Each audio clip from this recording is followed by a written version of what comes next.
À présent, nous allons parler d'un projet fou, faire le tour du monde en avion sans carburant, avec un engin propulsé uniquement par l'énergie solaire. C'est le défi que se sont lancés deux pilotes.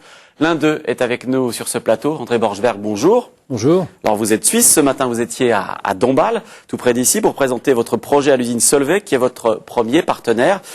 C'est en 2003, je crois, que vous est venue l'idée. Hein. C'est en 2003 que le projet a démarré avec une étude de faisabilité que nous avons menée depuis la Suisse, mais avec pas simplement d'experts étrangers. Et en début 2004, nous avons démarré le projet et Solvay... Avec Bertrand Piccard. Avec Bertrand Piccard. On rappelle Bertrand Piccard qui avait fait le tour du monde en ballon. En 99.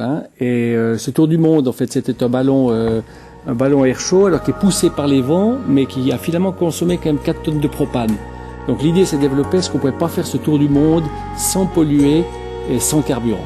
D'où ces images de synthèse sur justement cet avion particulier, cet avion qui fonctionnera, donc on le rappelle, sans carburant. C'est un gros avion ultra léger, hein. On se rend pas bien compte, mais il est énorme cet avion.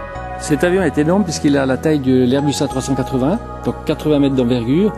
La raison de cette taille, c'est la meilleure efficacité aérodynamique. En fait, on a peu d'énergie à disposition, donc il faut qu'on en consomme le moins possible et qu'on en capte le plus possible, et c'est le meilleur compromis. Et ce qui est fou dans votre aventure, c'est que vous êtes lancé dans le projet en misant sur des technologies qui n'existaient pas encore. C'est ça. Elles n'existaient pas en 2003, mais c'est celles qu'on anticipait pouvoir bénéficier maintenant en 2007-2008. Et donc, on a maintenant fait la sélection des technologies qui vont aller sur le premier avion dont on a commencé la construction maintenant il y a à peu près 3 semaines et qui devrait voler à partir de mi-2008. Alors l'avantage de cet avion, c'est qu'il n'y aura pas besoin de faire d'escale pour faire le plein de kérosène. Il volera jour et nuit. Maintenant, il faut s'arrêter quand même pour changer le pilote. Exactement. Lorsque le pilote est trop vieux, mais il faut changer. Vous avez tout à fait raison.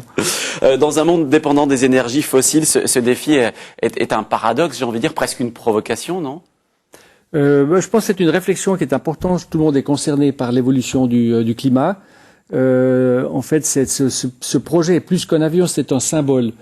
Et on aimerait montrer que d'une part, les technologies peuvent être au service de l'environnement, et d'autre part, qu'on peut relever un défi de cette taille, en fait, en n'utilisant que des énergies renouvelables. Dans 25 ans, un petit peu comme les frères Wright il y a un siècle, vous pensez que tout le monde pourra voyager à bord de ce type d'avion ? Écoutez, c'est difficile à prévoir aujourd'hui, mais peut-être si on est suffisamment visionnaire, oui.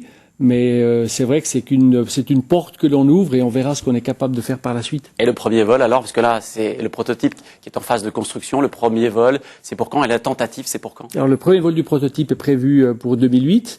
Ça nous permettra donc de finaliser le design de l'avion record en 2009 et puis le tour du monde est prévu pour 2011.